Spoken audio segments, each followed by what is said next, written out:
Bonjour à tous et bienvenue dans ce nouvel épisode de fin de séance. Aujourd'hui un épisode de Oldies but Goldies puisqu'on va parler d'un vieux film de 1995, Showgirls.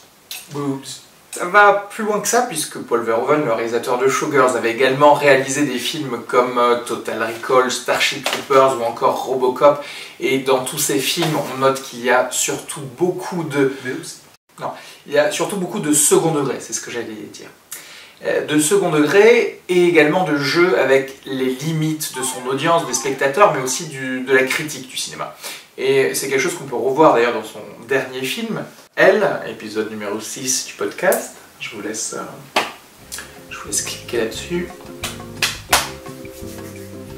Vous retenez le minutage, vous reviendrez dès que vous avez fini. C'est un épisode de 50 minutes.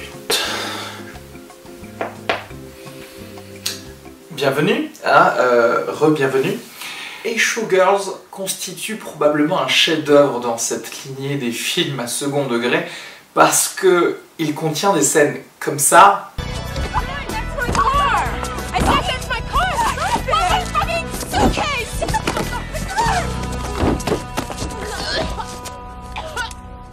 Ou comme ça.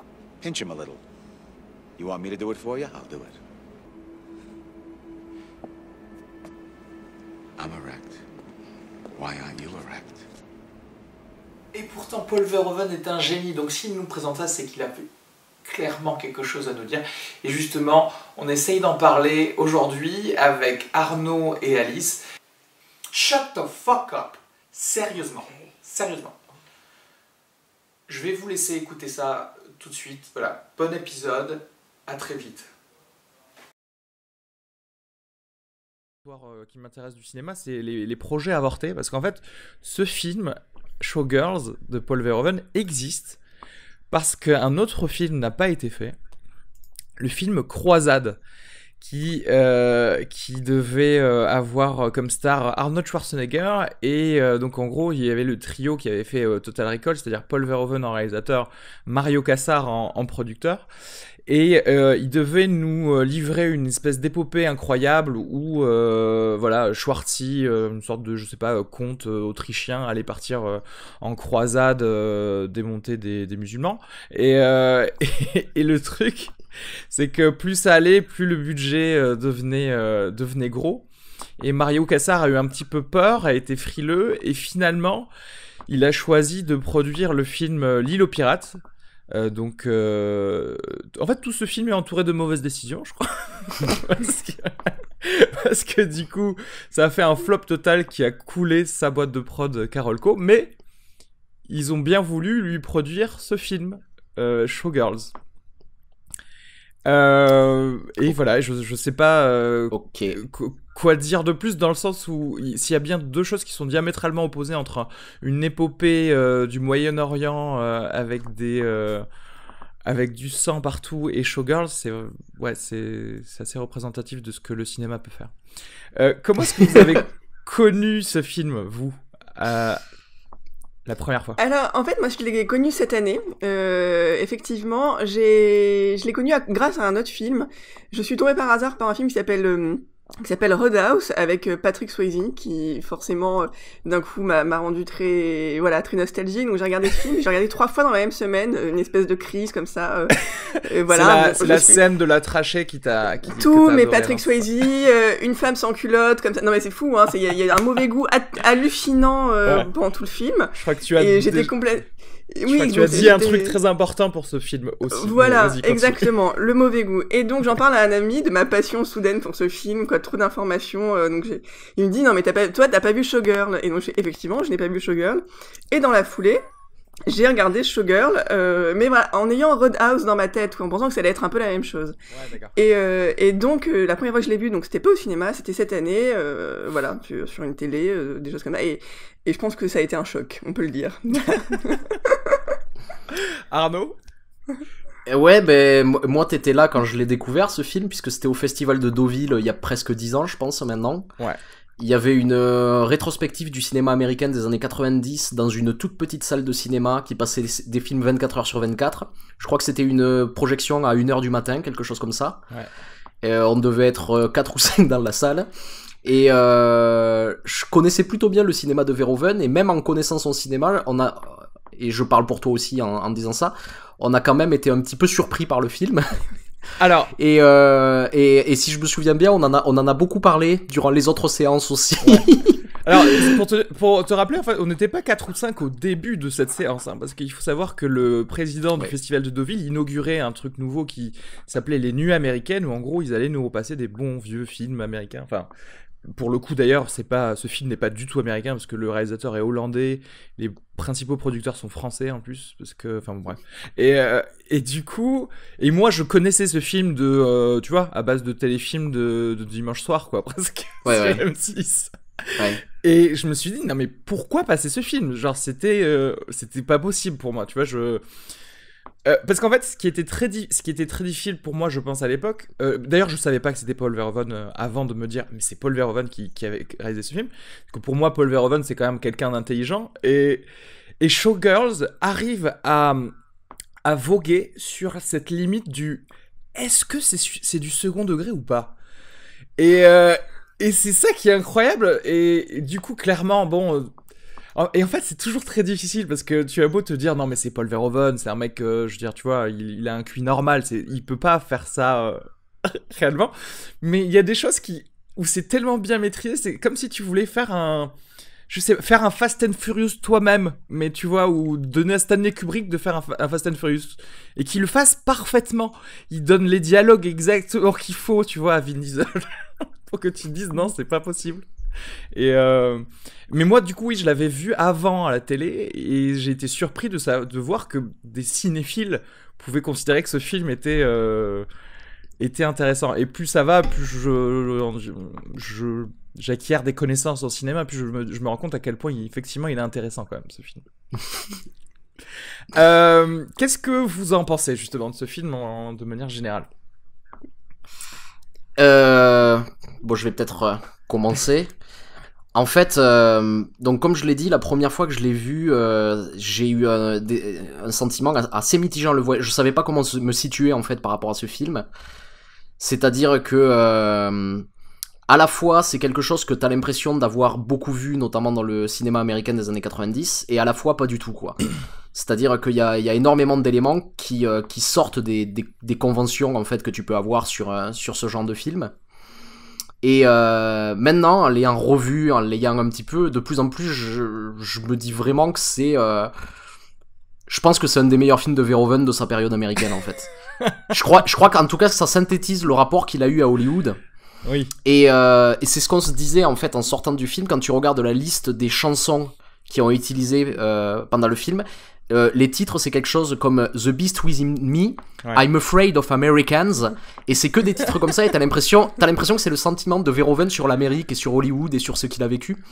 Et je crois que le film, il se voit vraiment comme ça. Enfin, il y a beaucoup de choses à dire hein, dans ce film, que ce soit cette critique comme ça un petit peu superficielle du système hollywoodien, de la société du spectacle, etc., etc. Le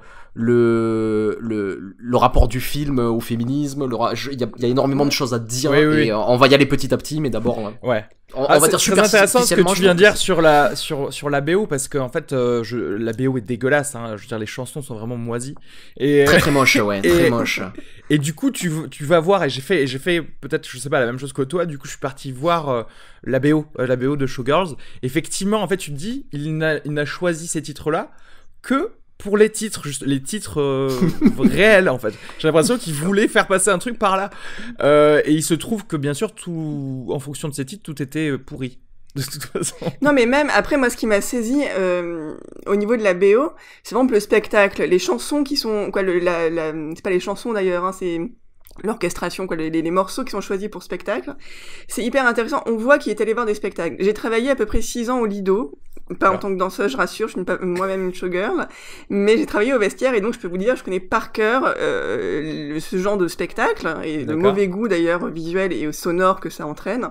Et il a respecté des codes, quoi. Il cherche pas à embellir du tout, c'est-à-dire que ce truc de tout le temps mettre une espèce de basse, quoi, des espèces de d'un rythme comme ça qu'il y a dans ces spectacles-là pour toujours maintenir éveillé l'homme alcoolique libidineux qui regarde. Voilà, c'est un truc de mauvais goût mais qui existe réellement encore aujourd'hui en 2016 à Paris, quoi. Donc non, il a vraiment pas fait le choix du bon goût. Il a respecté à la lettre en fait, ce qui est peut-être la BO de Las Vegas. Mais ça c'est une des grandes forces de Verhoeven, c'est que ce qu'il aime, c'est les codes des genres dans lesquels il et la chose qu'il adore, c'est de les respecter à la lettre. Et parce que c'est le deuxième film de Verhoeven dont on parle dans ce podcast, c'est le premier réalisateur dont on fait 2 films, et de la même manière que dans Elle, on en avait parlé, il respecte les codes du cinéma d'auteur français. Ici aussi, il reprend tous ces codes-là, il rajoute une dose de perversité, quoi. Il reprend, mais même, enfin, il va même plus loin que simplement dans le cinéma, parce que tu as l'impression qu'il reprend les codes et les codes, ou en tout cas la structure morale et éthique des gens dont tu as l'impression qui évoluent en fait dans ces endroits-là. Tu vois ce que je veux dire? C'est-à-dire que je sais pas comment exprimer ça dans le sens où je pense qu'il arrive à bien servir comment tu te représentes ces gens-là en fait. Ces gens qui travaillent dans ce milieu et leur façon de réagir les uns par rapport aux autres, etc. etc. Même si, bon, forcément, c'est toujours un peu poussé à son paroxysme dans ce film par des gens qui sont imprévisibles et qui ont des réactions un petit peu puériles toutes les 4 secondes. Ben, je sais pas si elle est si puérile que ça au final. Du coup, je l'ai revu 3 fois, le film dans l'année. Et oui, bah, je pense qu'on peut dire maintenant que je peux avoir des obsessions sur des films. Et c'est vrai qu'au départ, vraiment, je pense que la première fois qu'on a Noémie en face de nous, mais tout, soit les premiers gestes qu'elle fait, tout est exagéré, tout est amplifié. Et en même temps, au bout de la 3e fois, ce qu'on se disait hier, mais elle a pas le choix, cette fille, quoi. Elle est obligée d'être comme ça. Et j'ai compris hier, en le voyant sur grand écran, qu'au final, c'est pas puéril, c'est qu'elle est obligée d'être aussi violente que ça pour s'imposer, quoi. Oui, parce que il y a quelque chose qui est assez marquant quand tu regardes le film, c'est-à-dire que à tout moment, t'es toujours dans des situations clichés que t'as déjà vues, et on connaît ce genre d'histoire, c'est-à-dire si tu prends Une étoile aînée, All About Eve, Coyote Ugly, pour reprendre un film des années 90, un peu de la même période et beaucoup moins intéressant. C'est des codes qui existent, c'est-à-dire que la jeune ingénue qui arrive à Hollywood ou ici à Las Vegas et qui va subir des humiliations avant de pouvoir arriver sur le devant de la scène. Et donc là, Nomi subit toutes ces humiliations-là, mais elle réagit pas du tout de la manière dont ce genre de protagoniste réagit d'habitude. C'est-à-dire qu'elle ne se laisse jamais faire. Ouais. Ce n'est pas une victime, c'est jamais une victime. Elle refuse, et donc quand son ami, la première fois qu'elle rencontre son ami, donc après s'être fait voler sa valise, elle la met en position de victime en disant alors quand même tu veux pas te faire aider, tout ça. Et elle veut pas, et forcément elle est violente, donc elle tue sa frite littéralement. Et je pense que c'est la première fois on fait ah mince, on est peut-être pas dans un truc confortable. Elle me fout des frites, elle a une barquette de frites, elle passe la scène, elle les envoie valser partout. Elle tue. En fait, elle a ce geste très fort, après on s'en souvient tous, de tuer, quoi, de mettre sa paille dans son espèce de soda géant, comme si on plantait un coup de couteau dans le ventre de quelqu'un, quoi. Donc, mais elle est obligée, en fait, au bout de la 3e vision, j'ai compris qu'elle était obligée d'être comme ça pour s'imposer. Tu as eu cette révélation qu'elle était obligée de faire ça, mais tu l'as vu trop de fois peut-être cette année. Moi maintenant, je pense que maintenant on est obligé de tuer son soda. Non mais tu vois, elle a ce truc, c'est-à-dire que dès qu'il y arrive quelque chose, dès qu'on la traite de pute, dès qu'il se passe là, elle crache à la gueule, elle sort les griffes, quoi. Et qui est éclairé très grossièrement par la révélation de son passé à la fin du film, tu vois, où tu te dis ah mais oui, la révélation. On s'y attendait. Oui, voilà, on s'y attendait énormément, mais oui, tout à fait.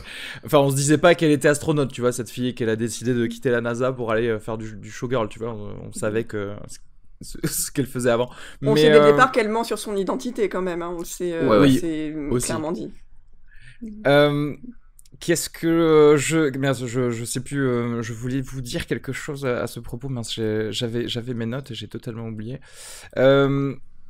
Qu'est-ce que vous avez pensé des acteurs et de leur jeu d'acteurs, justement, parce qu'on parlait de leur du comportement de cette Nomi et d'Elizabeth Berkley. En fait, pour moi, leur façon de jouer, et c'est la même chose que ce que je disais, c'est-à-dire que ça va sur le fil du rasoir du second degré, c'est-à-dire qu'en fait, est-ce que est-ce que tu es en train d'avoir vraiment la performance de ta carrière? Parce que c'est super difficile de jouer un personnage comme ça en sachant que c'est du second degré. Ou est-ce qu'en fait, non, tu es totalement OK avec ton script et à ce moment-là, tu vois? Comment a-t-il vendu ça à ces acteurs? C'est surtout ça. Je pense que ce qui est intéressant, et c'est un petit peu confirmé par une masterclass que Verhoeven a donné récemment à la Cinémathèque française, je crois que c'est joué au premier degré, mais filmé au deuxième degré. Il y a quelque chose comme ça, quoi. Okay. C'est-à-dire que les acteurs sont à fond dans ce qu'ils font, et lui le regarde avec une distante ironie. Il y a quelque chose de cet ordre-là, j'ai l'impression. Oui, et en fait, il se sert d'eux comme d'une matière. Après, il en parle très bien au sujet de Sharon Stone, en fait. Dans la masterclass, il évoque Sharon Stone dans Basic Instinct, qui est quand même une comédienne qu'on a beaucoup retenue sur ce film, et lui, il dit tout le travail qu'il a dû faire pour en sortir quelque chose. Mm-hmm. Et en fait, on se rend bien compte qu'effectivement, je suis pas sûre que l'acteur soit au courant qu'on l'utilise. Hein. J'en suis pas certaine. En fait. Non, d'ailleurs, récemment, en fait, on l'a questionné sur... à propos de la performance de Denise Richards dans Starship Troopers, où on lui a demandé mais est-ce que Denise Richards était au courant qu'elle était dans un faux film de propagande nazie? Et Verhoeven a répondu en disant je sais pas, vous devriez lui demander. Oui. C'est-à-dire qu'il n'avait jamais abordé le sujet avec ses acteurs. Oui, avec quelque chose qu'il gardait pour lui, entre lui et son scénariste, quoi. J'ai lu un article récemment, une interview de Gina Gershon qui jouait donc la star du... Crystal. Voilà, Crystal, la star Crystal du show, en tout cas la première star. Et elle dit qu'elle était inclus plus ou moins dans cette... on l'avait inclus dans cette blague, quoi, en gros. C'est-à-dire qu'elle savait ce qui allait se passer, même si au début elle disait non, en fait j'étais arrivé en me disant mais ça va être un film de Paul Verhoeven excellent, et quand je me suis retrouvé pendu à une corde, tu sais... sur le show, je me suis rendu compte que d'accord, en fait on fait ça, d'accord, très bien. Et du coup, elle explique que finalement, elle a fait ça. Elle a dit bon autant y aller à fond et prendre du plaisir, tu vois, quand t'es sur le plateau. Après, la question, c'est de savoir est-ce que elle ment ou pas, tu vois. Est-ce que c'est pas la Tommy Wiseau, genre en mode oui, je savais très bien ce que je faisais dans The Room, enfin, bien entendu. Alors que pas du tout. C'est pour ça que c'est assez intéressant aussi de se dire que vraiment, tu n'es qu'un outil. Pour Paul Verhoeven, c'est-à-dire que le mec fait son film, toi après en plus le pire c'est que sur un plateau c'est aussi peut-être un peu difficile de se rendre compte du produit final d'un film, tu vois. Parce que tu vas te dire j'ai peut-être des dialogues de merde, mais peut-être qu'à côté c'est bien, je sais pas. Non, après, il faut voir aussi à quel moment, quoi. Paul Verhoeven, à ce moment-là, est quand même assez respecté d'Hollywood, il a fait des gros succès. Donc, je pense que pour une comédienne, faire un Verhoeven, on lui fait entièrement confiance, on y va les yeux fermés. Il y a ça. Et ensuite, je suis pas sûre, après, à Hollywood, du choix... Le réalisateur, et c'est pas un auteur français qui va choisir son casting et qui va pouvoir l'imposer. Il y a aussi une partie de choses où on peut imaginer qu'on lui a fortement suggéré une comédienne. Et que... habitué à ça, peut-être que maintenant, on peut s'imaginer aussi le réalisateur qui joue avec ça en disant vous m'imposez elle, je vais jouer avec en fait, un peu comme un chat qui joue avec sa souris, un truc un peu malsain mais qui lui fait très très plaisir, quoi. Mais c'est ça qui est étrange aussi, c'est que parce que en fait on voit qu'il a deux types de films, c'est-à-dire que par exemple, voilà, typiquement dans Elle, clairement, tu vois, tu sens que derrière il y avait eu des discussions avec Isabelle Huppert. Tu peux pas, tu vois, balancer des acteurs comme ça de nulle part. Et pareil, même dans ses premiers films en Hollande, tu sens que parfois, en fait, il veut impliquer des acteurs et en fait, parfois, c'est juste des cartons. Oui, mais après, je pense que son incursion hollywoodienne, elle est extrêmement intéressante parce que c'est vraiment il est là-bas en sous-marin, quoi. C'est-à-dire qu'il a passé sa carrière à Hollywood à faire un travail de sape, quoi. C'est-à-dire à apprendre... mais ouais, c'est un agent double néerlandais. Mais ouais. C'est-à-dire que il arrive à Hollywood, il déteste visiblement Hollywood, il déteste l'Amérique, et il va le montrer. Ouais, c'est ça. Et depuis le début, que tu prennes Robocop au début, où il parle du néolibéralisme réganien d'une manière très très acide, tous les films qu'il va prendre, c'est un aspect des États-Unis qui va Qu'il aime pas, oui. comme ça, qu'il aime pas et qui va retourner. Et le pire, c'est qu'il peut le faire au nez à la barbe des producteurs. C'est-à-dire Ouais, que complètement. Ouais. je l'imagine vraiment tout sourire et ouais, on va faire Starship Troopers, un film de guerre. Vous allez voir, c'est cool. Et puis derrière, les sujets qu'il aborde dans le film, c'est quand même, c'est du lourd, quoi. Enfin. Et là où tu peux en plus tirer ton chapeau, c'est que dans les interviews, il a l'air sérieux. Enfin, là, je voyais vite fait un petit morceau du making-of de Showgirls, et donc il parlait de Showgirls. Et quand il t'explique justement ce qui se passe avec le film Croisade, quand c'est tombé à l'eau et comment ils ont récupéré Showgirls, etc. Il te fait jamais penser que c'est du second degré. C'est ça le truc, et c'est comme ça qu'il va se permettre de sécuriser d'autres budgets pour d'autres films, tu vois. C'est un mec, en fait, il est chez lui, il fait je les ai trop eu tous. Il se sert son petit verre. Oui, même si après, il faut pas, quoi. Je pense que la violence de la critique, il faut pas aussi négliger que derrière, voilà, il a eu un peu de mal à s'en remettre, quoi. Il a eu de plus en plus de mal à faire des films. Et d'ailleurs, il a dû partir et revenir en France. Oui, parce qu'il y a quelque chose qu'il faut dire, c'est que le grand kiff de Verhoeven, c'est de saboter sa carrière aussi. C'est-à-dire que il veut toujours tester jusqu'où il peut aller. Ouais. Et d'abord, il a eu une première partie de carrière en Hollande où d'abord il a fait des films assez trashos, puis après il a fait un film qui s'appelait Soldier of Orange, qui est vachement bien, ouais, super. sur la Seconde Guerre mondiale, qui a très bien marché. Je pense qu'il n'a pas supporté que le film marche bien et qu'il fasse l'unanimité. Et donc ensuite, il a saboté sa carrière. Il a fait des films comme Spectres ou Le Quatrième Homme qui ont été assez mal reçus. Et jusqu'à ce que la critique néerlandaise, en fait, dise de Spectres que c'était le pire film de l'histoire de l'humanité. Il a plus réussi à faire de films en Hollande. Résultat, il arrive à Hollywood, parce qu'à Hollywood ils n'ont pas vu Spectres, ils ont vu que Soldier of Orange. Donc il arrive à trouver des budgets là-bas. Quand il arrive à Hollywood, qu'est-ce qu'il fait? D'abord il fait Robocop, il se dit ça va pas passer, bon ça passe. Il va toujours de plus en plus loin. Il fait Starship Troopers, bizarrement il fait Total ça passe Recall aussi. d'abord, Et puis, du coup, ouais. Ah non, pardon. Total Recall. Ouais. Et puis tout d'un coup, il fait Showgirls et là, ça passe plus et je crois qu'il est heureux de se faire virer, en fait. Il y a quelque chose de ça. Et résultat, maintenant, il se retrouve en France et je pense qu'il va faire exactement la même chose qu'il a fait partout ailleurs, quoi. Il y a d'abord une période d'adoration, puis après une période... Ça m'étonnerait qu'en France, on puisse lui dire non au bout d'un moment. Non mais tu vois, parce que... Je pense que l'avance on peut l'avoir jusqu'à très tard sur 3 lignes, donc non on est capable nous en France par contre d'aller jusqu'au bout, hein. Oui c'est ça, bataille, hein. Mais c'est ça, le mec s'il commence en France avec elle, là je te dis sky's the limit, hein, parce que là on va finir par avoir des films vraiment bizarres. Mais il a quelque chose, il y a quelque chose dont je voulais parler aussi sur ce travail qu'il a entrepris à Hollywood, c'est sur comment il a filmé les femmes en fait à Hollywood et de voir un peu les personnages féminins. Comment ils étaient faits, et je crois que en fait ce travail il commence des Robocop, puisque on en parlait hier avec Alice. Je crois que c'est un des seuls films hollywoodiens que je connais où il y a un héros et une héroïne et aucune histoire d'amour entre les deux. C'est-à-dire que l'héroïne, elle est pas caractérisée par son histoire d'amour vis-à-vis du personnage principal, mais elle a sa propre histoire. Elle est là à côté, et déjà en fait c'est quelque chose d'assez rare à Hollywood, quoi. Oui, et alors pour revenir à Showgirls, qu'un personnage féminin ait sa vie, en fait, tout simplement. Et dans Showgirls, ce qui fait encore plus terrible. Ouais. Dans Showgirl, il va beaucoup plus loin, c'est-à-dire qu'à la fin, au moment de la résolution où l'héroïne, avec le beau garçon, quoi, en tout cas du film, là, avec Zach, s'embrasse, il lui dit « je peux tomber amoureux de toi », il coupe, à ce moment-là, il y a une coupe, non mais il y a une coupure qui est d'une cruauté horrible, c'est-à-dire qu'il entrecoupe cette scène avec la scène de viol collectif de sa meilleure amie.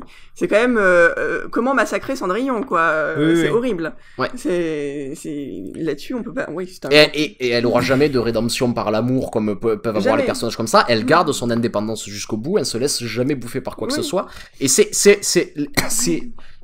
d'autant plus intéressant que c'est vraiment le portrait de entre guillemets la salope, quoi, dans le film. C'est-à-dire cette fille un peu décérébrée, tu vois, bimbo, qui et en fait il lui donne une autre dimension, c'est-à-dire au-delà de ça, ce qu'il explique, c'est que il y Il y a un vrai personnage derrière, en fait, qui vit des choses, qui se laisse pas avoir par le monde autour d'elle. Mais même par rapport aux nus, parce qu'on peut en parler, dans Showgirl, il y a quand même beaucoup de nus, il s'était fait exprès, Ah bon ils ont voulu faire un film. J'ai vu la version Je iranienne, ça a duré 12 minutes. Alors c'est dommage, parce qu'il y a beaucoup de nus. Et en fait, ce qu'il fait, c'est au départ, on est quasiment, la première fois que je l'ai vu, j'étais presque un peu choquée, parce qu'on n'est pas habitué, surtout dans un film hollywoodien, à avoir un nu aussi décomplexé. C'est-à-dire que lui, il va pas nous mentir sur le fait que le cheetah, donc le premier, la première salle de striptease dans laquelle elle est, on est là pour voir de la meuf à poil, et vraiment à poil, et on n'est pas sur du striptease édulcoré du tout. Et donc, en fait, il va jamais la montrer nue dans un moment érotico-glamour, jamais. En fait, il lui fait presque l'honneur, hein, je sais pas si c'est un honneur, mais il va toujours montrer le nu pour ce qu'il y a de ça de plus crade à Las Vegas, c'est-à-dire qu'on est là pour te payer pour te voir à poil, et pour que tu nous fasses plus ou moins l'amour dans nos vêtements, quoi. Je pense que la quintessence de ça, c'est le personnage de la grosse stripteaseuse dans le cheetah, avec oui, voilà, effectivement, de sa mère de show, en fait, et qui a son espèce de contraption sur sa robe qui fait apparaître ses seins. Je pense que c'était des restes de Total Recall un peu. Tu sais, tu sentais qu'il avait envie de mettre des petits gadgets, des choses comme ça. Et je pense que ça, c'est si t'as ça, t'as compris comment il voyait le nu dans son film, en fait. Mais surtout qu'il y a quelque chose d'assez ahurissant, c'est que donc il y a deux lieux dans Showgirls, dans le Cheetah, cette boîte de striptease, dans laquelle le patron explique clairement que si les filles veulent rester ici, ben il faut lui faire une fellation de temps en temps, quoi. Lui explique comment ça va se passer à l'intérieur, c'est les gens ils sont ici pour du cul, quoi, donc ils risquent de se masturber devant vous, etc., etc. Et ensuite il y a un autre lieu qui le Sheraton, ça s'appelle, le Palace, comment il s'appelle, je sais plus. Je sais plus, c'est le Riviera et ça. Et ouais, c'est le Riviera.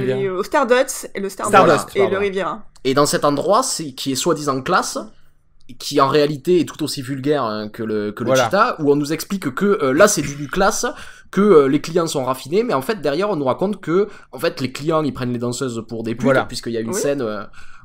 Il y a une scène où clairement il y a un client qui a payé pour se taper les danseuses. Oui, voilà, les clients japonais. Et la bière a été remplacée par le champagne, en fait. Mais c'est le même job, quoi.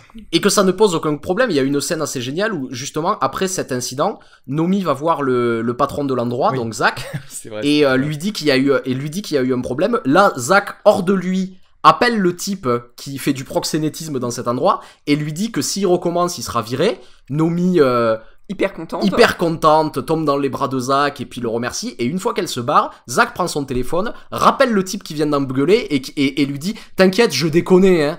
Continue, quoi. » Et ça résume bien le film, c'est-à-dire que c'est une élégance de façade. C'est en façade, on te montre que dans ce lieu-là que c'est comme ça. Tandis que au Cheetah, au moins, c'est honnête. Pas ce qu'on te dit. C'est honnête. Et jusqu'à un point où, justement, il y a l'ancien patron du Cheetah et sa mère de substitution dans le Cheetah qui viennent la voir dans cet hôtel et qui sont filmés presque comme les bons Samaritains et qui deviennent des figures paternelles. Totalement comme un père et une mère. Et qui sont fiers, et quand même il lui dit cette phrase qui est terrible: je suis heureux que tu te fasses plus éjaculer dessus, quoi, mais d'un ton vraiment comme un père dirait: je suis heureux que t'aies trouvé un travail qui te plaît, quoi. C'est terrible, hein, et elle est vraiment heureuse en plus. Et il y a toujours ce travail là de montrer, c'est-à-dire que aussi la première fois que Nomi va dans la maison, la villa de Zach, elle arrive et elle me dit « Ouah, c'est extrêmement classe » et juste après qu'il ait dit ça, il y a Zach qui appuie sur un bouton et derrière Nomi, il y a des palmiers en néon qui apparaissent devant les vrais palmiers, devant les vrais palmiers et c'est génial parce que c'est vraiment l'air de dire « Tu crois que c'est classe? Attends que je te montre les palmiers en néon. » Et que j'allume les dauphins, les fontaines dauphins. Ouais, c'est ça, exactement. On est quand même à Vegas, donc calme-toi. C'est ça. Et après arrive, sincèrement, une des meilleures scènes de sexe de l'histoire du cinéma. Oui, c'est-à-dire que la plus improbable, mais au moins qui est filmée comme improbable. Hein. C'est ça. C'est-à-dire qu'on nous fait plus croire que c'est du sexe possible, parce que les scènes de sexe sont... Là où c'est de la représentation. Dites-moi si vous avez déjà réussi à vous envoyer en l'air comme à Hollywood, parce que je pense que c'est un mythe absolument génial, mais là au moins, il y va à fond, quoi. Elle a littéralement des convulsions dans l'eau. Non, mais elle fait une toupie. En fait, tu sais pas il y si a elle une se fait. torsion du corps. Tu sais pas si elle se fait happer par un requin ou si elle fait l'amour, quoi. Il y a un truc. Quoi, mais lui, tu sais pas comment il fait pour rester. C'est vraiment c'est la représentation, quoi. Et c'est. Je me demande même si l'acteur Kyle MacLachlan il était pas surpris de ce que faisait. Oui. Genre comme ça. T'es sûr vous allez la garder là cette plan Ok, très bien. Il a vraiment cette tête-là, c'est vrai. Enfin, et ça aussi. Et ouais, non mais. Après, on est en train de décrire un petit peu l'histoire, mais il faut quand même bien souligner que c'est fait, mais avec une très lourde patte. Et enfin, en gros, il y a des dialogues qui sont vraiment mauvais, ridicules. Il y a des montages qui sont vraiment. Enfin, tout est trop rapide sur certaines choses. Genre, elle se fait une amie en 4 secondes. Enfin, ce sont clairement des signes. Quand tu vois n'importe quel film, si tu vois les mêmes signes, tu te dis ce film est un mauvais film.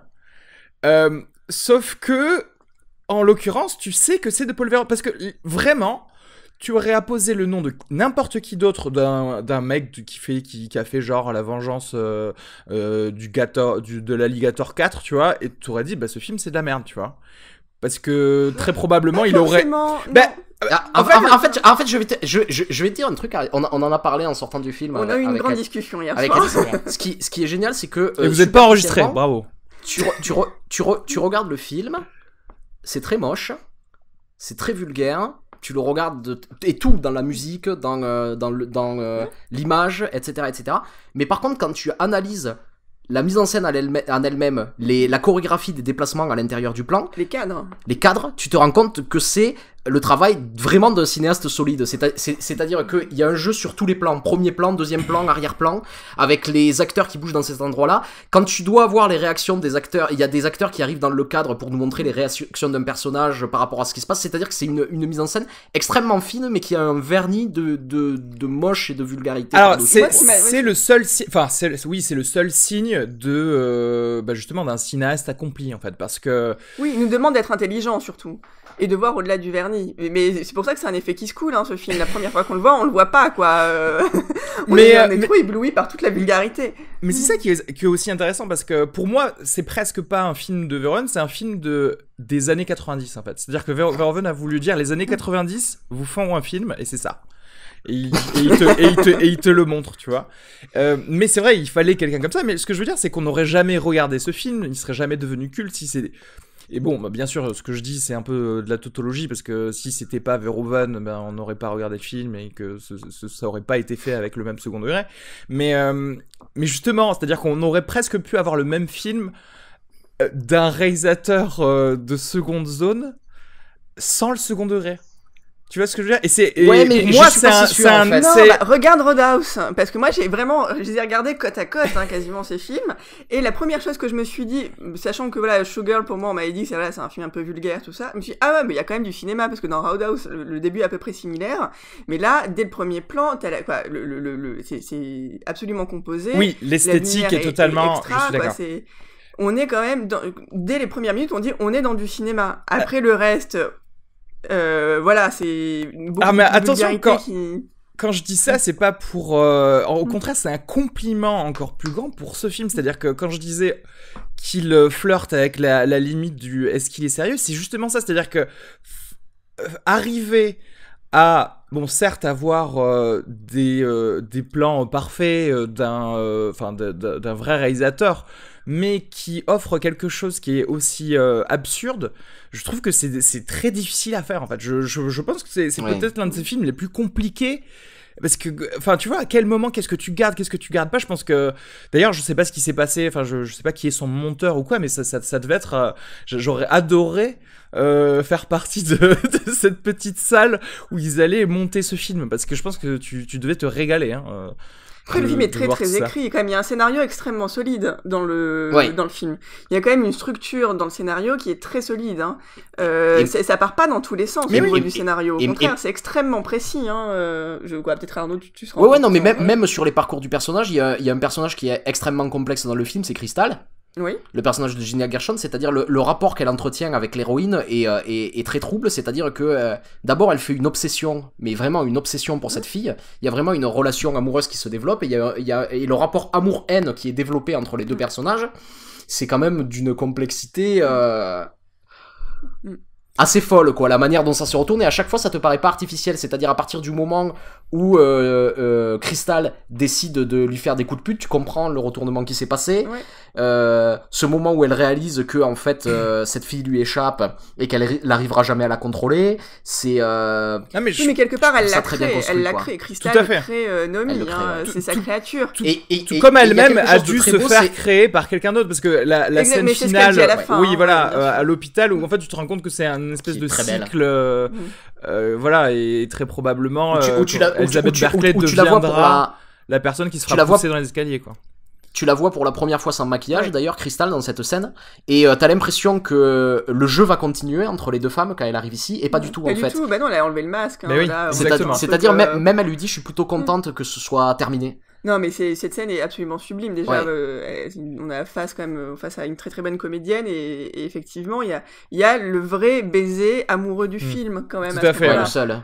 Le seul sincère, deux femmes là, c'est fortes, plus de la représentation. Non. Ouais. Non, il y a plus de jeu, il y a vraiment quelque chose qui se passe entre les deux, un respect énorme, quoi. C'est le seul moment où on est apaisé quasiment dans le film. Hein. Ouais. Je pense qu'il avait des points clés, effectivement, où comme tu disais, la structure du scénario, et enfin, voilà, encore une fois, c'est-à-dire que il y a son cahier des charges du film qui est fait à base de je vais respecter totalement déjà les codes de ce genre de film, je vais avoir une esthétique parfaite dans mes plans, je vais avoir une structure de scénario bien cadrée où je vais avoir des arcs avec les personnages, et ça ce sera bon, et avec effectivement quelques petits points clés de sincérité, comme quand elle reçoit, donc on l'a dit tout à l'heure, ses parents de substitution, ou alors se baiser avec Gina Gershon. Et en fait, tout ça s'était tracé, et pour tracer les points, tu vois, il met des burgers, en fait. Voilà, il met du burger plein de gras. Littéralement, parce passe le film à bouffer des burgers, d'ailleurs. C'est aussi à bouffer des burgers. Si ça aussi, c'est pas se foutre de la gueule des Américains. Franchement, un étranger qui te présente une protagoniste qui est magnifique, qui est censée justement garder une ligne incroyable, etc., et qui l'a fait bouffer des burgers toutes les 4 secondes, si c'est pas se foutre de ta gueule, franchement, c'est quoi? Mais c'est encore une fois le glacis, tu sais, cette espèce de truc. Mais aussi, ce qui est intéressant dans ce film, c'est donc la structure du film, elle est circulaire, hein, c'est-à-dire que tu vas voir les choses se répètent 2 fois. La première fois que tu les vois, tu n'as pas de contexte, et la deuxième fois que tu les vois, c'est exactement la même chose qui arrive à nouveau, mais pour la deuxième fois, tu as un contexte qui est créé. Ouais. Et pour donner un exemple, il y a une scène géniale qui se répète 2 fois. La première fois qu'elle arrive à Las Vegas, il y a une scène où on présente Crystal comme la star du show qui va être créé. Et là, t'as le patron de l'hôtel qui la présente en disant on a eu le choix, on aurait pu embaucher n'importe quelle star pour jouer dans ce show, et on a décidé de prendre Crystal parce que c'est une star en devenir. Ouais. Et après, 1h30 plus tard à peu près, t'as la même scène qui reprend, sauf que Crystal a été remplacée par Nomi. Mais c'est exactement la même scène. C'est les mêmes dialogues. Même dialogue, quasiment les même plan. Plan à plan. Sauf que là, juste avant, t'as eu une scène où tu les voyais dans les coulisses, et où ils étaient en train de se demander, parce que Crystal vient d'avoir un accident, elle ne peut plus faire le show, et ils sont en train de se dire, mais comment on va faire? On pourrait peut-être embaucher une star comme Janet Jackson pour la remplacer en attendant, et t'as le type qui lui fait, non, ça va nous coûter trop cher, il faut quelque chose de moins cher. Et de résultat, il décide de prendre Nomi, qui est beaucoup moins cher. Et ensuite, il y a cette scène qui arrive où il redit la même chose, c'est-à-dire on aurait pu prendre n'importe quelle star, ce qui est du pipeau, mais on a décidé de prendre Nomi, c'est-à-dire que la création de la star uniquement comme un phénomène capitaliste et économique. Et pendant tout le film, tu as ce rapport au capitalisme américain qui existe, c'est-à-dire que tu dois tout chiffrer. Avec, et qui culmine à un moment à la fin du film où tu as Zach qui dit à Nomi qu'elle connaît son passé, qu'il sait qu'elle a été une pute, et il pose une question, il lui dit combien tu faisais payer les gens pour coucher avec toi, et t'as Nomi qui répond ça dépend, $50 ou $100, et là t'as Zach qui lui dit Ah vraiment, tu te vends mal parce que franchement, baiser avec toi, je trouve que ça vaut beaucoup plus cher que ça. Ouais. Et là, moment de malaise, tu te dis mais comment elle va prendre ça? Et là, il décide littéralement de lui cracher à la gueule. Et à ce moment-là, il y a Zach qui comprend pas pourquoi et qui lui fait mais attends, je te faisais un compliment. C'est-à-dire que le meilleur des compliments, c'est dire que tu as une valeur marchande sur le marché américain en fait. Ma théorie, c'est qu'en fait, c'est une autobiographie en fait ce film. C'est-à-dire que c'est ça comment Paul Verhoeven a été traité à Hollywood, en fait. Tu vois ce que je veux dire? Et en fait, je pense qu'on y croit totalement. Showgirls, c'est sa façon à lui de leur cracher à la gueule, justement.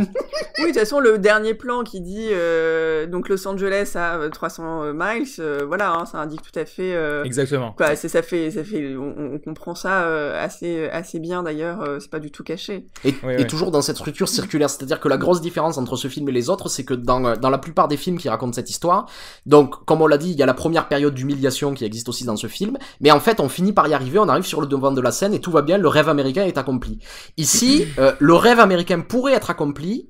Et elle choisit de partir parce qu'elle se rend compte que c'est pas ce qu'elle veut. Elle garde son indépendance et quand elle repart, elle est exactement au même point qu'elle était quand elle était arrivée. C'est-à-dire, il n'y a pas eu de progression. Ouais, c'est... Mais, encore une fois, je pense que c'est aussi voilà, la critique au-delà de ça du rêve américain en disant, en fait, le rêve américain, tu vas te le reprendre dans ta gueule et tu vas recommencer à zéro, de toute façon.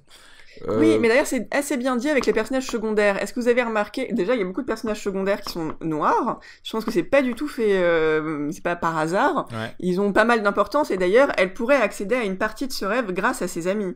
C'est-à-dire qu'il y a le chorégraphe qui sort quand même d'une très bonne école new-yorkaise, qui a un bon niveau, qui veut faire un vrai spectacle de danse, on va dire contemporain, quoi, qui serait un truc un peu plus auteur, voilà, mais qui y arrive pas. Il y a son amie, donc, qui est habilleuse, qui lui, quand même, l'a fait entrer dans ce milieu-là et qui, elle, fantasme comme ça sur un chanteur de country pop et bon, qui va finir par se faire violer par cet homme. L'ami chorégraphe, bah lui finalement il met une fille en cloque, il va retourner chez sa mère vendre des petits pots, et il y a la danseuse qui était la doublure de Crystal, qui elle se fait massacrer par une de ses collègues de travail. Donc il y a quand même un truc où en fond même on voit que quoi, c'est bloqué, c'est-à-dire que ces gens-là, on voit plusieurs personnes qui sont très proches d'arriver et d'accéder à leur rêve, et à ce moment-là quoi, l'Amérique refuse et qui revient. Il y a aussi la séquence où il y a les enfants d'une stripteaseuse qui sont dans les coulisses aussi et qui amène ce rapport-là, c'est-à-dire cette danseuse qui rêve en fait de quelque chose et qui est toujours ramenée en fait à sa condition, c'est-à-dire que en fait elle doit s'occuper de ses gosses, elle a des factures à payer, elle a quelque chose à faire, elle est obligée de prendre ses gosses avec elle parce qu'on imagine qu'elle ne peut pas payer une babysitter ou quelque chose comme ça, et c'est-à-dire que les personnages sont toujours ramenés à cette dure réalité, c'est-à-dire que pareil, on projette beaucoup de choses quand on voit cette histoire, c'est-à-dire que quand on voit cet ami qui crée une chorégraphie un peu arty, t'imagines que c'est lui qui va la sauver finalement avec son spectacle et qu'elle va devenir une star par ce biais, et pas du tout. Pas du tout. Mais par contre, il fait la même chose qu'il fait avec son héroïne, c'est un mec qui démissionne, quoi, qui se fait virer tout le temps parce qu'il refuse, il veut atteindre son rêve. Et ce que Verhoeven nous dit, c'est que, bah voilà, on va vous offrir des boulots alimentaires qui pourront vous faire survivre, mais c'est pas ça qui va te faire accéder à ton rêve, en fait. Puisque ce mec-là, à chaque fois qu'on le voit dans chaque scène, il se fait virer de son nouveau boulot. Parce que, il refuse d'obéir, tout simplement. Donc, c'est... Mais finalement, voilà, ça, le fait qu'il se soit marié, en tout cas, qu'il soit fiancé à la fin, tu te rends compte que très probablement il va commencer à faire les compromis qu'il refusait pendant tout le film. C'est-à-dire qu'il est rattrapé par la société finalement. Absolument. Mais je suis sûr, je vous jure que si ça se trouve, si on se renseigne sur la vie de Paul Verhoeven à Hollywood, que peut-être que les personnages dans ce film ont des rapports avec, genre tu vois, Molly, si ça se trouve c'était un pote à lui qui était chef-op, tu vois, qui essayait de l'amener de Hollande aux États-Unis. Le chorégraphe, c'est quelqu'un qui veut absolument faire des films d'autres, mais qui se fait bifler parce que chaque fois on refuse ses films. Ouais, mais sauf qu'il les a fait ces films d'auteur à Hollywood, Verhoeven. Il a réussi à les faire, il les a tous arnaqués, quoi. C'est ça, c'est-à-dire que c'est Elizabeth Berkley, Verhoeven, parce que il a été tête d'affiche pendant un petit moment, avant de repartir. Et donc c'est ça, je pense que... Grâce à ses amis qui oui, c'est vrai, ça aussi. Faut quand même dire que elle devient la star du show. Elle vit quand même quasiment tout le temps avec sa copine dans sa caravane. Que cette amie, donc, il lui a prêté logement, tout, quoi, dès qu'elle a un peu d'argent, elle va s'acheter une robe Versace. Quoi, je pense qu'elle pourrait aider sa pote, mais non, pas une seule fois. Versace, exactement. Ouais. Non, quand même, elle est hyper ingrate envers son amie, tu vois. Ah, mais elle est extrêmement arriviste et ingrate, ce personnage. Soyons clairs quand même, c'est pas du tout une sainte. Hein. Au-delà de la violence physique déjà qu'elle a en elle, elle a une violence par rapport et un égoïsme pour y arriver qui est énorme. Ouais, tout doit tourner autour d'elle. Exactement. Quoi. Elle se sert littéralement de son ami, complètement. C'est-à-dire qu'à la limite, pour prouver qu'elle est... C'est ça qui est, en plus, d'autant plus étrange à la fin, pour prouver qu'elle est un petit peu humaine, elle le fait dans la violence, c'est-à-dire dans la vengeance du viol de son ami, en fait. Parce que sinon elle peut pas faire quelque chose de bien pour quelqu'un d'elle-même, de manière... Non, elle va pas être là pour s'en occuper, elle va pas être là après. Je pense que son ami aurait besoin d'une amie. C'est ça. Après, je pense le viol, voilà. Mais non, elle se barre. La seule chose qu'elle fait, c'est casser la gueule au mec. Mais finalement, c'est pas ça dont elle a vraiment besoin, je pense. Non, le mieux, ça aurait été justement de pas le faire pour qu'elle puisse rester à Los Angeles et de l'aider avec l'argent qu'elle se fait avec le show. À son tour de la loger dans son appartement et de l'aider à se reconstruire après ça. Mais c'est pas un personnage comme ça. D'ailleurs, toi qui parlais de All About Eve, justement, enfin, c'est assumé que, mais plutôt, dit-il, Verhoeven, pour le personnage de Molly, que ce soit un peu sur sa partie à Molly, All About Eve, enfin, reformé dans le Las Vegas des années 90. Mais est-ce que vous avez quelque chose à rajouter sur ce film ? Techniquement, on pourrait parler, comme vous le disiez au début, il y a tellement de thèmes sur ça, que ce soit le féminisme, que ce soit sur l'industrie du spectacle, que ce soit sur l'ego que certaines personnes devraient avoir pour avoir du succès, mais en même temps les compromis à faire avec sa partie d'humanité ou des choses comme ça. En fait, c'est vrai que oui, c'est vrai que techniquement tu peux y prêter beaucoup de pensées et beaucoup de choses en fait dans ce film. Non mais c'est un film, la seule chose que je pourrais en dire, c'est ne le voyez pas qu'une fois. C'est-à-dire que... D'ailleurs, Alice vous reçoit toutes les semaines chez elle pour regarder ce film. C'est ça, exactement. Mais je pense que je vais faire un ciné-club. Tu vois, il y a la page Facebook de Jeff Goldblum, toujours la même photo de Jeff Goldblum. Ça va être toujours ça. En fait, tu vas te créer ton ciné à côté du Rocky Horror Picture Show. Tu vas pas faire une première partie Roadhouse Showgirls. Mais alors, ce qui est marrant aussi, ce que je voulais rajouter, c'est sur la réception des films de Verhoeven par la critique. Et là, avant d'enregistrer ce podcast, j'ai relu des critiques que Verhoeven a eu dans les cahiers du cinéma. Vas-y, commence, parce que justement, j'avais pris moi aussi trois mini critiques sur Amazon, mais vas-y, commence par la plus importante. Cahiers du cinéma quand ce film est sorti. Alors, il y a plusieurs choses. C'est déjà le rapport qu'ils entretiennent. Comme ils font souvent, en fait, c'est un réalisateur qu'ils ont dénigré toute sa carrière avant de le réhabiliter, en fait, ces dernières années. Et ce qui s'est passé, en fait, c'est que dans le courant des années 2000, il y a Jacques Rivette, donc le cinéaste français, qui a dit... 2000, hein. En 2000, ouais. Qui a dit que Showgirls était un des films américains les plus importants des années 90. Et à partir de là, les cahiers du cinéma ont retourné leur veste et les films de Verhoeven ont été bien accueillis. Mais si tu regardes les critiques qu'ils avaient fait, notamment de Starship Troopers et de Showgirls, alors Showgirls, ils ont dit que c'était un film digne d'un porno érotique et qui n'a pas plus de mise en scène que ça, qui est extrêmement lourd et vulgaire. Et en fait, qui finalement ne parle de rien. Pour Starship Troopers, ils avaient dit que c'était un film fasciste. Donc, c'est-à-dire que ils l'avaient reçu vraiment tout ça comme un film au premier degré. Ils ont décidé de pas regarder au-delà, de pas voir le travail d'auteur que Verhoeven entretenait avec tout ça depuis le début de sa carrière. C'est bizarre quand même, de pas essayer de trouver un contexte. C'était des feignants à ce moment-là. Non, moi je pense que se renseigner sur le. Non, moi je pense qu'un critique voit effectivement. Je sais pas. Peut-être qu'un critique voit beaucoup de films. Qu'il y a aussi ce truc dans la critique parfois de la catchline. Ils sont, quand on est dans un truc aussi où quand on n'aime pas un film, il faut vraiment pas l'aimer, il faut ressortir. Et je pense que même les cahiers du cinéma sont sujets à ce phénomène-là. Et que, pour être tout à fait sincère, je pense que Showgirl, c'est pas un film. Je sais pas comment, si je l'avais vu au moment de sa sortie, tout ça, comment j'aurais pu le prendre, effectivement. C'est vraiment un film qui se voit avec de la distance. Après, si tu l'avais vu à 11 ans... Et voilà. Je sais pas si... et puis c'est oui, pas... mais j'ai vu Casino à 11 ans, j'ai adoré. Peut-être que j'aurais adoré. Mais sauf que c'est pas... Moi, j'aimerais le rapprocher dans les thèmes, en fait, d'un film qui est sorti cette année, dont on a parlé, c'est The Neon Demon. Et en fait, Showgirls, à la différence de The Neon Demon, c'est pas un film qui s'affiche comme une relecture d'auteur d'un sujet. Exactement. Il s'affiche vraiment comme un produit de la masse, et en fait l'intelligence elle est à trouver derrière. C'est-à-dire que Verhoeven a pas peur qu'on le prenne pour un con, il s'en fout. Non, Il en mais a vraiment on rien l'a à quand même foutre. souvent découvert à la télévision. Je sais pas vous, mais moi Starship Troopers, je l'ai vu à la télé, Robocop aussi. Ça fait partie des cinéastes. Autant je défends la salle, mais lui c'est un cinéaste qu'on découvre à la télévision, quoi. Et qu'on peut redécouvrir en salle derrière, et on voit derrière. Mais il a parfaitement intégré que son film finalement ça allait être aussi un produit de masse, et que on allait mais en même temps il nous chope derrière notre écran de télévision, quoi. Mais c'est ça que j'aime bien, c'est-à-dire qu'il accepte totalement les règles, c'est-à-dire il dit vous voulez que je vous fasse un produit calibré, je vais le faire, et derrière vous savez pas ce qui vous attend, quoi. Ouais. Il nous fait réfléchir sans qu'on le sache, quoi. C'est ça, contrairement justement, c'est là que tu vois que c'est quelqu'un qui a sans doute plus d'aplomb que Refn, même si j'ai beaucoup de sympathie pour Refn, mais Refn il a vraiment peur qu'on comprenne pas ses intentions. Oui. Tu vois ce que je veux dire? Il est très peu sûr de lui. Il a peur qu'on dise. Il est peu sûr de lui, donc il est obligé de faire de l'esbrouf, il est obligé de montrer si regardez, je suis un grand metteur en scène, regardez ce dont je suis capable. Et Paul Verhoeven, il fait franchement, je m'en fous. Comment vous parlez? Je vais faire mon film, si vous le comprenez pas, c'est votre faute, quoi. C'est votre problème, je m'en fous. Si vous voulez pas aller au-delà de la première couche, ouais, effectivement, c'est ton problème. Il nous responsabilise. Tout à fait. Mais c'est ça que j'aime bien, en fait. Et c'est ce que je disais. Il nous rend cinéphile. Je crois que mon film préféré de Verhoeven, je crois que c'est quand même Starship Troopers, qui est à peu près à la même période.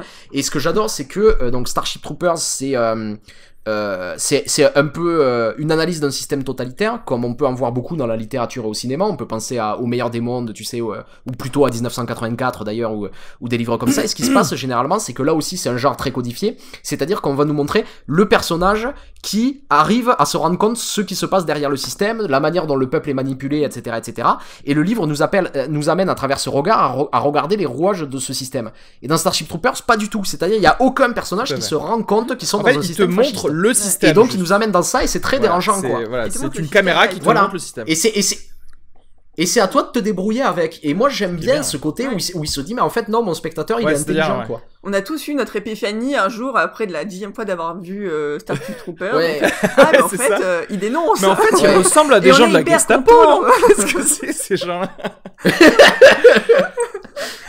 Et avec des trucs à ce moment-là, ça donne un frisson d'angoisse presque, où tu te dis la manière dont il nous a amené avec les codes du film de propagande à presque avoir de la sympathie pour ces fascistes. Pour en revenir du coup à Verhoeven en France, je pense que je me demande si justement ça va pas le faire chier que en France on est maintenant tout de suite capté, à chaque fois qu'il sortira un film, on est totalement compris que c'était déjà une lecture au second degré. Et est-ce qu'il ira pas chercher quelque chose le prochain, encore, tu vois? Est-ce qu'il irait pas au 3e degré? Peut-être, mais je dois t'avouer que maintenant qu'il est assez âgé, Verhoeven, il a quoi, 75 ans, quelque chose comme ça? C'était sa meilleure période, hein, j'en suis persuadée. Généralement, plus un cinéaste devient âgé, plus il fait n'importe quoi, plus il se lâche. Non, mais c'est vrai, on atteint des choses qui sont extra. En même temps, quand tu le vois, tu vois, dans cette masterclass à la Cinémathèque ou tout ça, j'ai l'impression qu'il est content qu'il ait enfin une reconnaissance de ses pairs, en fait. Qu'il a quelque chose d'être soulagé, de se dire, putain, les mecs, moi, ça fait 40 ans que je fais ça, vous venez de vous rendre compte de ce que c'était, quoi. Ouais. Mais il a encore du jus, hein, quand même à la fin de sa masterclass à la Cinémathèque, qui est en ligne gratuitement, que tout le monde peut regarder, je vous le conseille fortement. Il parle des projets qu'il a en tête, déjà on voit effectivement que c'est quelqu'un qui sait très bien, il fait bon, pour la France j'ai tel projet, je sais que la France on peut soulever tant de budget, moi je peux faire ça. Après si vous avez très très envie de moi, j'ai une super production, il faudrait les États-Unis, ça je suis toujours partant pour. Il a un Kiss Bang Bang si vous voulez lui donner un petit peu d'argent. Non mais je pense franchement s'il y a un film fait avec Kiss Kiss Bang Bang que j'aimerais voir pour une fois, ça serait un Verhoeven, hein, c'est mais oui, mais parce que je pense qu'il y a quelque chose qui se passe avec Verhoeven et la France en ce moment, c'est il est dans la toute petite shortlist des films pour représenter la France aux Oscars. Je pense que c'est celui-là qu'on va envoyer d'ailleurs a priori, parce que bon, c'est clairement le meilleur film sorti en France cette année. Et non, ça je crois que ça prouve bien qu'il y a quand même un amour pour lui, pour le cinéma qu'il a envie de faire, qu'il s'en rend compte et qu'il est plutôt pas mécontent de bosser ici en fait maintenant, quoi, qu'il a quelque chose de et on voit avec elle qu'il s'est pas du tout assagi, quoi, qu'il a vraiment non il en a encore sous le capot. Tant mieux. J'espère qu'il vous a prouvé qu'il était en forme dans la masterclass, qu'il a fait des roues et tout ça parce qu'on aimerait pas qu'il tu vois qui canne vite avant de nous avoir fait. Ça donne envie d'avoir 75 ans quand on le voit. On se dit, si on peut avoir ce jus-là à 75 ans, moi je signe, demain, pas de soucis. Alors, c'est une vraie j'aimerais publicité. du coup, t'as parlé des cahiers du cinéma, j'aimerais vous parler juste, je vais les traduire en direct, mais de pas, juste donner 2 critiques de 2 personnes, de 2 personnes qui ont adoré ce film pour des raisons diamétralement différentes. Première personne, Herschtal, qui dit « Au diable les bons films, au diable les bonnes histoires, au diable les bonnes performances d'acteurs, même si Berkeley, Gershon, Plummer et McLachlan font du bon boulot avec le script qui leur est donné, vous pouvez juste apprécier ce film pour regarder de très beaux nus et des femmes qui dansent. » Ah oui, donc Voilà. on n'est pas Tu d'accord, vois, lui et moi. voilà. Et l'autre gars, et ça c'est trop bien, c'est... alors, on pourrait penser que Showgirls est pour le VRP solitaire dans une nuit d'hôtel pendant qu'il punit son minibar et se demande si les promesses qu'il a faites à son pasteur et à sa femme sont, comme Shakespeare le disait, des pailles dans le vent.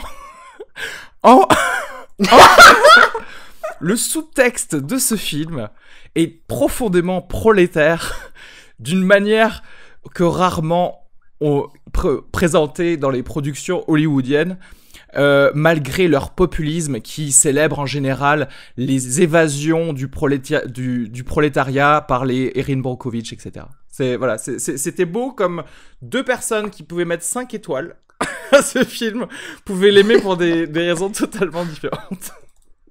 Oui, mais ça dit quelque chose aussi de Showgirl qui est tout aussi incompris aujourd'hui, même si on a tendance à lire que des critiques, qui disent à ce film il faut le voir. Mais souvent dans les critiques qu'on lit, c'est faut le voir, regardez-le comme aussi un objet totalement. de curiosité.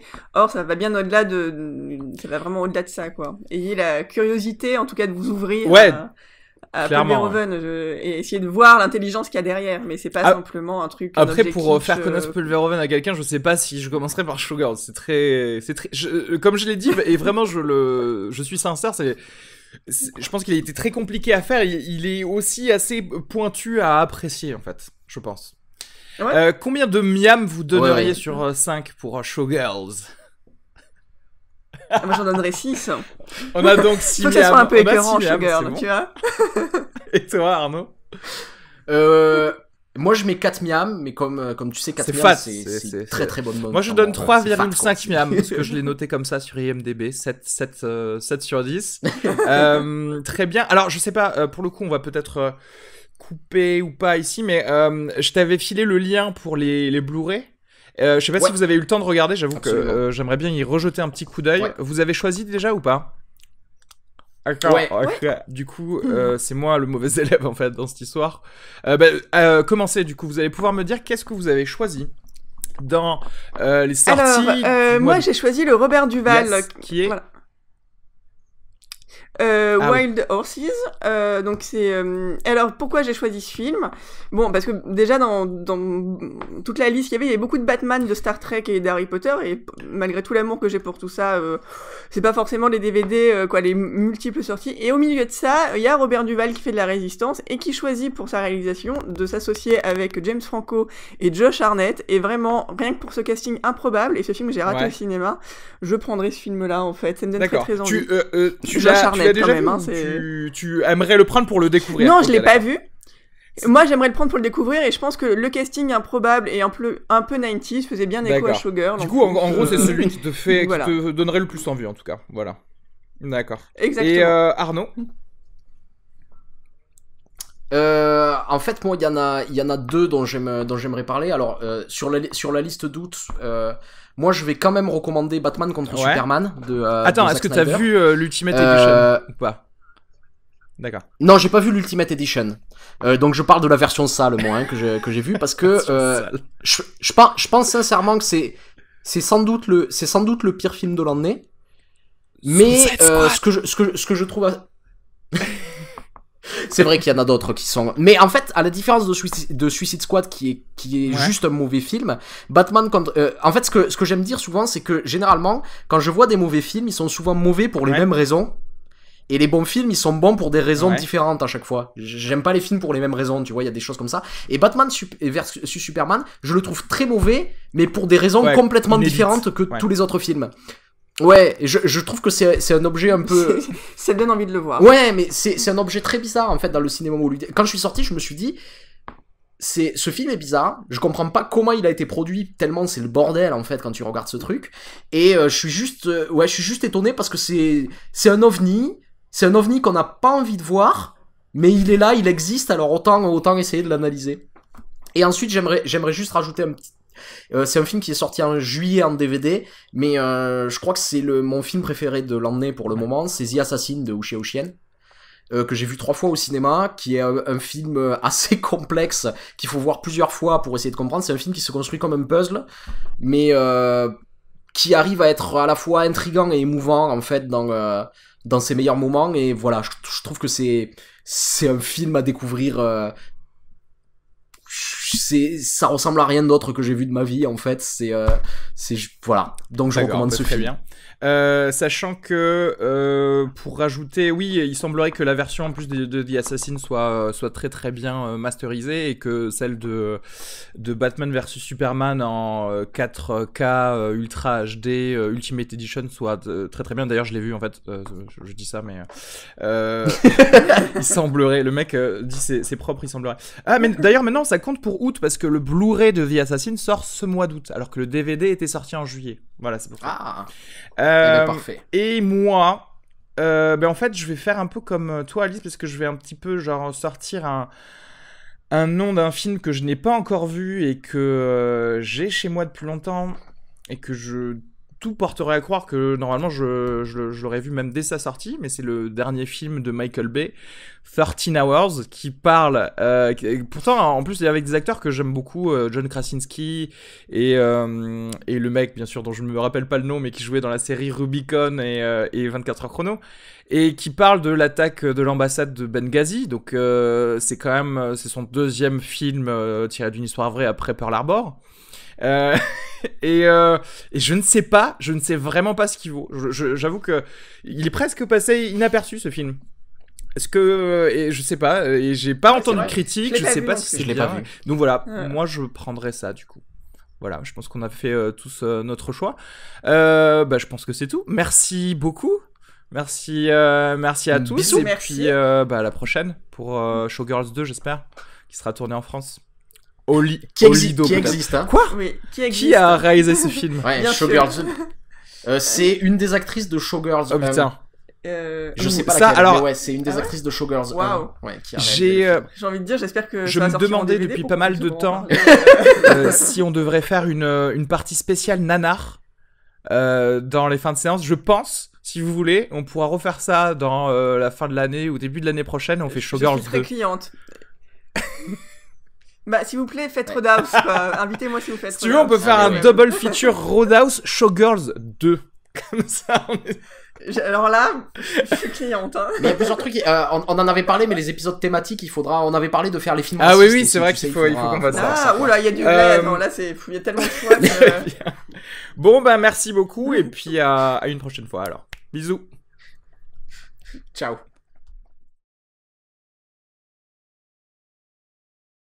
N'oubliez pas de vous abonner au podcast sur iTunes ou votre application de podcast favorite, et de nous suivre sur la page Facebook, le Twitter ou l'Instagram de Fin de Séance. Et bien sûr, n'hésitez pas à vous abonner sur la chaîne YouTube et à liker cette vidéo.